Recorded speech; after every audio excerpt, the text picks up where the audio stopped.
હવે એક સ્ટોરી કહું છું.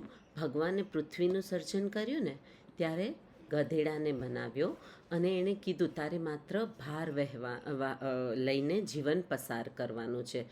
તારે તને 60 વર્ષ આયુષ્ય આપું છું. ગધેડો કે નહીં ભગવાન, ઓછું આપો. અને એણે 30 વર્ષ કરાવ્યું.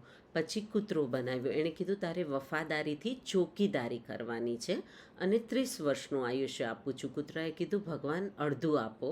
તો ભગવાને કીધું તથાસ્તુ 15 વર્ષ. પછી મંકી બનાવ્યો.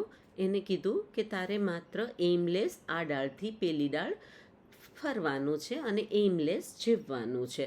તને 20 વર્ષનું આયુષ્ય આપું. તો મંકીએ કીધું ના ના ભગવાન 10 વર્ષ આપો. ભગવાને કીધું તથાસ્તુ.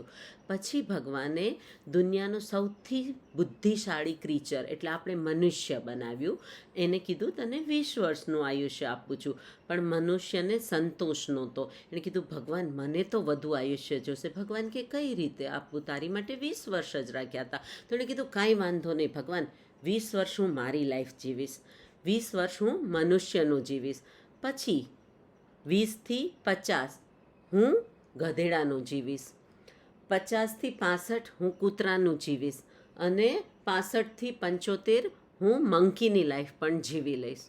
એટલે સમજો માણસ 20 વર્ષ જ માણસ જેવું જીવે છે. પછી 20 થી 50 માત્ર જવાબદારી અને રિસ્પોન્સિબિલિટીના બોજ તલે જીવે છે. 50 થી 65 રખેવાળી કરવાની અને વોચડોગ બનીને બધાને વફાદારીથી ઓબ્ઝર્વ કરે છે. અને 65 થી 75 માણસ એમલેસ ભટકતું જીવે છે. એટલે તમારા હાથમાં છે કે તમે તમારા 75 વર્ષ મનુષ્ય બનીને જીવો.